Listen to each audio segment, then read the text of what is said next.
I was. I feel like when you're a kid and you're born into England, it's almost born in your bloodstream. And so I've been a fan since I was a kid. I hadn't ventured back into the older films actually. I was more just when they were coming out as I was a teenager, I'd watch them. But when I did Bondi, when I did the song, I started to venture back and look a bit more into it. But yeah, it was actually a bigger deal to my uncle. My uncle's like a huge crazy fan. So yeah, that's my main memory of it as growing up was him.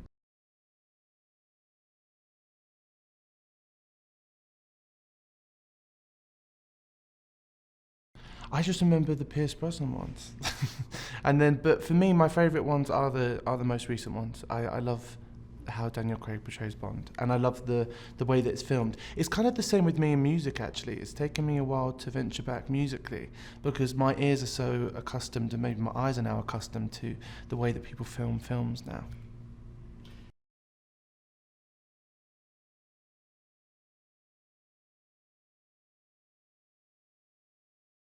This was about a year and a bit ago. I was in America and I, well, we knew that Bond was coming and beginning and stuff.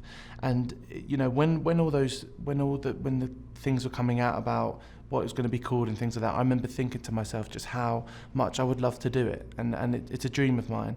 And that actually stems back to the first day I met my writing partner, Jimmy Napes, and we actually wrote, it was like the third song we ever wrote, and we were like, this could be a Bond song, and ever since then, it was our dream to write a Bond song. So I raised the question and emailed some of my team and just said, is there any chance, not this film, but like, is there any chance that I could ever do this, ever in my career? And could you just plant the seed to someone that I would love to do it one day? And then the next thing I know, I'm sitting in the office with Barbara Broccoli and Sam Mendes, and they gave me the script, and I read the script, and then they told me to have a crack at the song, and I did, and then that was it.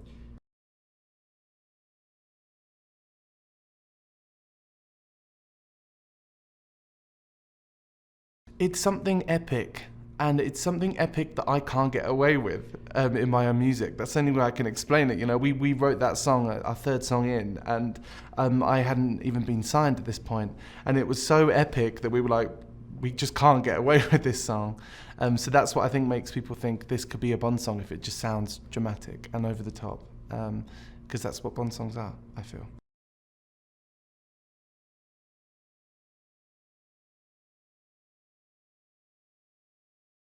It was definitely a collaboration. I mean, we wrote the song, me and Jimmy, and we sent it to Sam.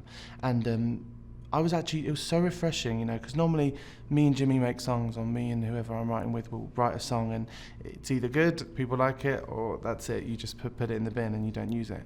But this one, it was like, he took it and he said, I feel like you need to be stronger in this area and sound less vulnerable in this area. And little things like saying, just little lyrics he wanted to change here and there, and we changed. And even the feeling of the song at the beginning was, I think, maybe a bit too dramatic.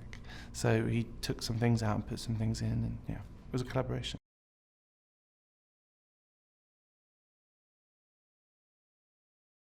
Just the way I said words, like there was a lyric that I remember, it was, the original lyric in the song was, I always shoot to miss.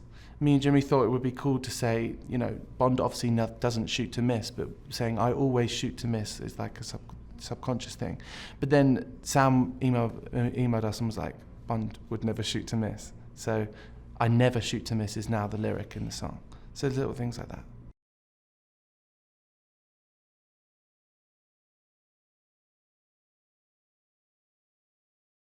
The only time I actually felt the pressure was the week the song came out, because I didn't realise what I was messing with actually.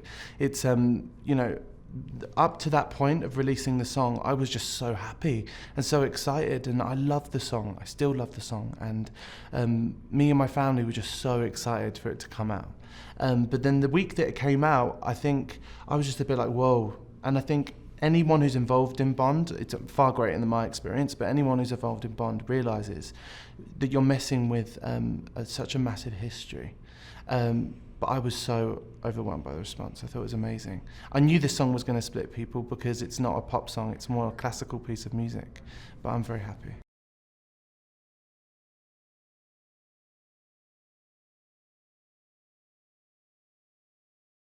The actual vocal in the song is the demo, and the piano in the song was the demo. So I actually only sang the song once, the day that I wrote it, and then never had to sing it again. Which I think probably the juxtaposition of that and then all the post production that happened probably makes it work. But yeah, it was very strange for me to have a song that's written in a very simple way, to have such huge amounts of orchestration added on top of it. It was absolutely amazing. And it became challenging for me when I actually started to sing it live for the first time, because I was like, I've never sang with an orchestra. So it's do you know what? It's all amazing experiences for me as a singer, you know? When I'm singing this song, I feel like I'm singing it like an opera singer, which is amazing for me, to be able to step in shoes like that and try things out.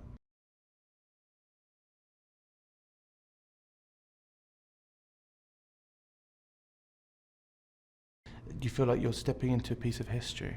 It's amazing. And that premiere was wild. I couldn't believe how big it was. I've never been to a film premiere. I've never done this before in my life, so it's great for me.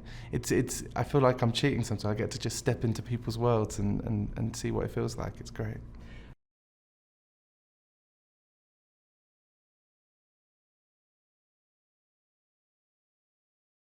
I left it to the last minute to see the film, but so many of my team and people saw it before me and said, they were like, it makes sense now. That's what they said. It suddenly makes sense now. I mean, I actually read the opening sequence. Sam, in the script, had a rough idea of what it was going to be. He was talking about the kind of the octopus thing and all that. And so I kind of roughly knew what that was going to be like. And obviously reading the script and getting the storyline, I roughly, it's the same, feeling-wise. But yeah, it was an overwhelming night for me seeing that happen, and it all just came together. And hopefully that's what happens when you see it. You'll realise that this is a film, this is a song for a film, you know, it's not a standalone song as such. It works with Spectre.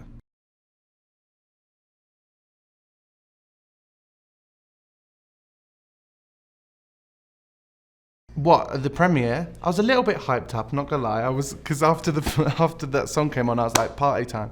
But I knew that I had to watch it. But it's unbelievable film. I can't. The sheer work that goes into it, like that opening scene in Mexico, I can't even explain it. Me and my best friend were watching, and we were just like, I just can't believe it. It's an amazing film. I think it's the best one yet. But I'm biased, but I genuinely do. I think it's amazing.